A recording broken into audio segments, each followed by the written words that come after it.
Oh, it's a bit dark, but anyway, I've come on. I've actually been dying to speak to you all morning. I've had, I know it's actually afternoon now, and I've really got a message, and I don't know who this message is for. And if you're listening and this actually resonates with you, I just want you to, hello, Robert. Okay. So Robert, I'm really glad you're the first person to pop on because I don't know, maybe this message is for you. I just want to get this message out while it's clear in my mind, because this message has been on my mind and on my heart all day. And I don't know who this message is for, but I know that there's someone out there who, when they hear this message, it's going to make sense to them. So, you know, I was talking about, you know, New Year's resolutions and how difficult it is to stay with New Year's resolutions, and it is. And I've been part of a group and we've been doing a keep fit. Let's open this curtain a bit because it's a bit dark, isn't it? So we've been doing New Year's resolutions, and we've been doing one where we've all been trying to keep fit. And this morning, my son, who runs this group, he posts something motivational every day. And the last couple of days, no one's been responding to him. So he didn't post anything. And I rang him and I said, you know, why haven't you posted anything this morning? He said, why should I? No one's taken any notice. And I said, Casey, I said, it's when people are taking no notice, that's exactly the time that you should be posting, because we all flag, we're all weary, we're all human. We need you to boost us up. And then I said, and just because of the fact that you haven't posted, you made me real. It makes me feel like you've given up on me. And I just thought, how many people in life feel like people have just given up on them, and they just would want one person to say, you know, come on, you can do this, or we're missing you, or, you know, we're thinking about you, or, you know, you just want that one word of encouragement. And so, you know, I got up and I put my trainers on and I went for a walk, right? And I went for the longest walk ever. In fact, I'm going to post how far I walked. I'm emotional because it's been an emotional day. I walked 16,000 steps. I walked 7 miles. And I walked on those 7 miles because I had so many revelations this morning about life. And the more I walked, the more I thought, the more I listened, the more I was in tune with the universe, and I could just, everything made sense. And I was walking across this massive, great big field, and where I live, it's all fields, and they what they do is they carve out a big ditch around the side of the fields, and they do that so that, but they do it so that travellers don't just drive onto their land. So they've got great big massive ditches. So if cars were to drive onto it, they would go down the ditches. Okay, it's a preservation thing for them. That's that. And so I was looking at this massive big ditch, but beyond the massive ditch was just so much beautiful land, and the sky and everything was just so amazing. It was beautiful. It brought me to tears, just like it is now. It was just beautiful. And I just realised in that moment, right, and right beside me there was new crops growing. There were new crops and they were about this high. And I zoomed in and I took a picture of one of these crops because I thought, you know what, as human beings, that's how small we feel in the world. We feel like one of these blades, right? And because there are millions of us, we just feel like we're lost sometimes in the world. But actually, we are so powerful in the world. And as I looked across to this ditch, I realised that this ditch, right, this ditch was all the bad negative thoughts you have in your mind. Sometimes you want to be so great, you want to go out and do great things in the world, but yet you've always got to get past this ditch that you fall into, and what you're falling into is your bad thoughts and your negativity that stops you from being able to get to all this magnificence on the other side. And it's there and you can see it and you can't get to it because you allow your negative thoughts to stop you every time. And that to me was just a revelation. And I've been phoning people all morning. I've been telling them, I love you. And I've been sharing these insights. And it didn't stop there. I kept walking, and I've been walking for about 5 miles. And I walked up this road that I always walk up. And there's a house there that I love, right? And you know, if you want good, nice things, you have to manifest them. We all know this. But I always like to take pictures of what I like, because it really draws you towards that journey, doesn't it? You know, if you can see where your journey's end is, it's easier to get there. And so I was taking a picture of this beautiful house, okay? And as I looked at this beautiful house, I carried on walking, and a little old lady came out. And she came out and she said to me, excuse me, why are you taking a picture of my house? Hi, Marissa. And I said, do you really want to know? And she said, yes, I do. And she was, you know, quite indignant. And I said, I'm taking a picture of your beautiful 8-bedroom house because it's beautiful. And I said, and I've been taking pictures of beautiful things all day. I said, you must be so blessed to live here. She said, yeah, but what are you going to do with the pictures? I said, I'm going to imprint them on my brain and manifest what I want. I said, I can understand why you're a little bit nervous. I said, but have you got 2 minutes? And she said, yeah, I've got 2 minutes. And I said, look, let me show you what pictures I've taken of. I'm going to post them up for you. I showed her the pictures that I'd taken of ducks, the pictures that I'd taken of the sky, of the earth, of everything that was beautiful that I'd seen this morning. And I showed her, right? And as I showed her, she kind of looked, because she felt guilty, that I don't know what she was thinking, but she felt kind of guilty. And I just said, I said, I walk every day because I want to remember how lucky I am to be alive and how grateful I am to be able to have eyes to see all these beautiful things. And she said, yeah, I know what you mean. She said, I come here every day. It's my daughter's house, actually. And she goes, I come here because where I live, I'm so lonely. And I said to her, where do you live? And I asked her, and she told me, and I said, wow. I said, look, how far is it for you to get to the shops? And she said, it's about 20 minutes. And I said, have you got a bike? And she said, no. And I said, why don't you buy a bike? You'd get exercise every day and you'd be all close to the amenities that you want to be next to. I said, you don't have to think of don't have to think thoughts that disempower you. Think thoughts that empower you. And she said, yeah, I could. And she said, but I'm just, now this is a woman who's come out to kind of like confront me. Now we're having this conversation. And I said to her, where are your friends? And she said, I don't have any friends there. I've only moved there. I said, how are you going to make friends? And she said, I don't know how to. And I said, okay, there's a program that was on last night. It's called Flirty Dancing. And it's about how couples meet together through dancing. Watch it. It's absolutely lovely. And I said, do you dance? And she said, no. I said, okay. I said, I bet you bake. She was 75 years of age. She looked really well. She said, yeah, I bake. I love baking. I said, you know what you could do? You could just bake a whole bunch of cakes and you could go and knock on all your neighbours' doors and you could just say, I know I've been here for a while, but I haven't really felt up to this. I'd just like to bring you some cakes and to say hello. She said, that's a wonderful idea. And I said, and it's such a cheap idea. And I said, now I'm not going to say to you that this is going to work. And I'm not going to say to you that everybody is going to say, hey, great, we were waiting for you, because they won't. But there's going to be one person there who's just going to be so grateful that you knocked on her or his door. Someone lonely just like you. And I said, you are going to make all the difference in their life. And it made me wonder so much about who in your life is looking at you and thinking, oh my gosh, they're just so lucky. You feel sometimes that you've got all these worries and these cares, but there's someone looking at you just wishing they had your life, just wishing that they were you and that they had the fortunate position that you have that maybe you don't actually recognise. And as I walked up further up the road, there's another beautiful house that I like. I mean, I don't know why God has put this on my heart today. He's really shown me so many things. You have to listen to the end of it because it's almost as if I'm making it up, but it actually happened today. And as I walked up to the top of the road, there was a lady there and she came out of her house to post a letter.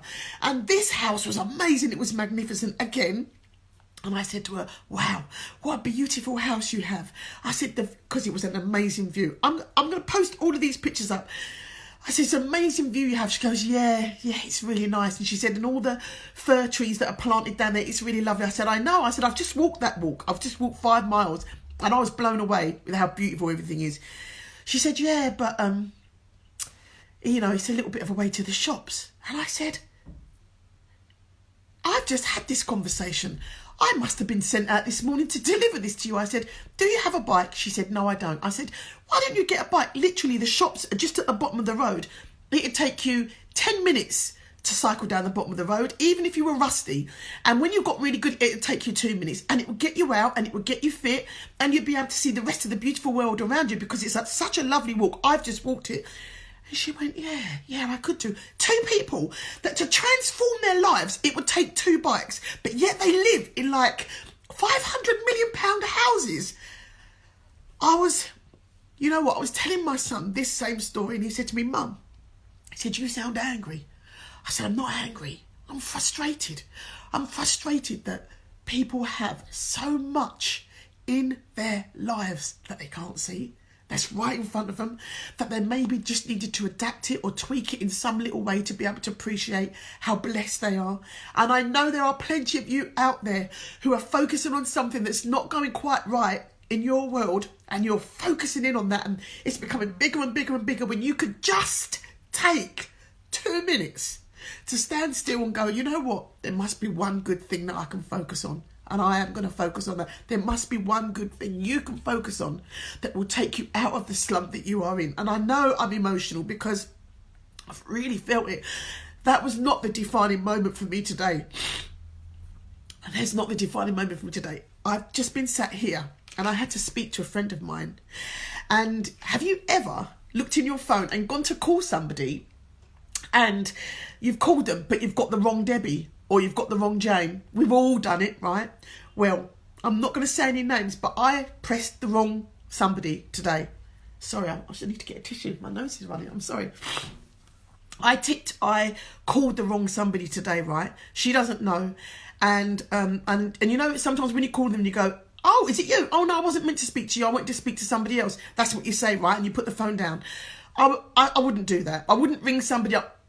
I just wouldn't. So I rang and I said, hi. And she said, hello. As soon as I heard her voice, I thought, that's not the person I needed to speak to. So we carried on having a conversation. And it was actually good to speak to her. I hadn't spoken to her for maybe 2 years. I asked her about a job and I asked her about everything else. And do you know what she shared with me? She shared with me that she's actually off work at the moment. She's not at work because she's just been diagnosed with breast cancer. And she's had a double mastectomy and she's on her healing journey. And she's in chemo at the moment, the 5th round of chemotherapy, which won't finish until April now. And she spoke with so much positivity and optimism, so much. And we talked about the defining moments that really make you recognise how lucky you are in the world. And I'd spoken to those other 2 people that were way older than this lady. They were both 75 plus and they were complaining about what they didn't have outside their £50 million houses.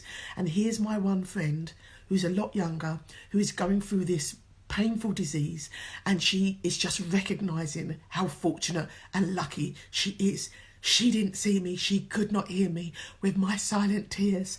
But I was so grateful that I'd spoken to her and so grateful that she gave me the time of the day to talk to me and didn't say, oh, I haven't spoken to you for ages, what are you doing? She was just so glad to hear from me. And we talked and I told her again about the focus and all the things that she could focus on, her lovely garden, and she actually works in a school and focus on going back and being with the children because she's such a kind-hearted person. All she could think about was, I hope I can be well for the end of term, because that's when you have sports day, that's when you do the prize giving, that's when you get to meet all the new parents. Her whole focus was on what she could give to the rest of the world, not her. And I said to her, those are the things that you need to focus on to get you where you need to. I'm so sorry, I'm emotional, but it's just such an amazing, really made me believe and understand why I'm here. Because you know what she said to me at the end of that conversation? She said, and Anne-Marie, I've been following you and you are doing an amazing job and I'm so proud of you and what you are doing. You have grown in a magnificent way. And I was blown away and I said, thank you. And I truly meant thank you for what she was giving to me. It was very beautiful and totally selfless. And all she wanted to do was give me, and all I wanted to do was give to her. And we finished the conversation. Haven't seen each other for 2 years. Haven't spoken to each other for 2 years. We finished the conversation. She said, what a beautiful day. She said, I love you. And I said, I love you too. And that's how we finished our conversation. And I was blown away because all of these things that have happened today that I've wanted to share with you, every single one of those things I wanted to share with you, but they just keep mounting and mounting and mounting. And then I thought, you know what, I need to go upstairs, I need to fix my makeup, I need to look brilliant, I need to look wonderful for everybody. And I just said, no, you know what, I'm going to bring this to you exactly as it's on my heart now. And I have shared this with you just because I want you to think. Tea towel, excuse me. Sorry. I really want you to think. Somebody out there in your life is watching you. Someone out there is inspired by you. Somebody out there is waiting for you to have a conversation with them that's going to lift them to another place. I didn't even want to get off the phone with her. I told her so many positive things about her life and what she could do. I wanted to lift this woman. I wanted to give her what she was giving me. And I feel that I did that. Who are you doing that for? You are more than welcome. I just want you to know that whoever you are, whoever you are and wherever you are and what stage you are at in your life, whether you feel you've reached fulfillment and achievement in what you do, just know this one thing. Stand in your power right now and recognise somebody is inspired by you. Somebody is joyful and grateful every time you spend 2 minutes talking to them. Somebody is waiting for your phone call. Somebody wants to be just like you. And somebody is looking at your life and saying, wow, I wish I had what they had. Yeah. Just like those two ladies, those older ladies that I spoke to today, I'm looking at their massive houses thinking, wow. And they're thinking, but I wish I could get to the shops. And I can get to the shops whenever I want. Maybe I should have said, do you want to swap? But no, I'm being sarcastic, but you get my point. Someone is always, I don't want to say worse off than you. I want to say someone has always got a life better than you, but someone is always looking at you and thinking the same way too. And I said to that lady, who said she was lonely, I said, you know what, I walk every day. I said, why don't I tomorrow stop and I'll knock for you and we can walk together with your dog, because she can't take her dog out anymore because it bites other dogs. There were so many things she was focusing on that was stopping her from living her life. My dog, I can't take my dog out anymore because my dog barks at other people, and if it barks at other people then I worry about the other owners. I can't go out because I'm lonely and I don't have no friends. I don't like where I live because it's too far from the shops. Instead of recognising that at 75 years of age, she still had full use of her legs, her body, her mouth, her eyes. When I showed her the photographs on my small phone, she looked at them straight away. I was thinking, wow, when I'm 75, I wish I could see. I can't even see like that now. And she could see from where she was. I know she was humble today. I know that I really reflected back to her exactly how amazing her life was. And that was the purpose, right? And I want to do the same for you. I want to reflect back to you. Your life is amazing. Every day you wake up, you've got eyes to see. Every day you swing your legs over the bed and you can step out of your bed and you can go downstairs and you can make a cup of coffee and the heating comes on and you're nice and warm. All of those things, you're blessed. And when you come out of your house, if you've got a job to go to, you're blessed. If you don't have a job to go to, you've got eyes to look on Google, to look on LinkedIn, you're blessed. Everything about you is blessed. You are great. You are infinite. You are blessed on so many levels. Please. Recognise your greatness and be grateful and thankful for all that you are, for all that you have, and for all that you have coming to you. Bless you. Oh, that was emotional. I've got it out. It was a message that I had to give you. I've got it out. Thank you to everybody watching. Love to you all, and be blessed and have an abundant, joyful day in the knowledge that you are amazing and perfect and everything that you know you are. Bless you.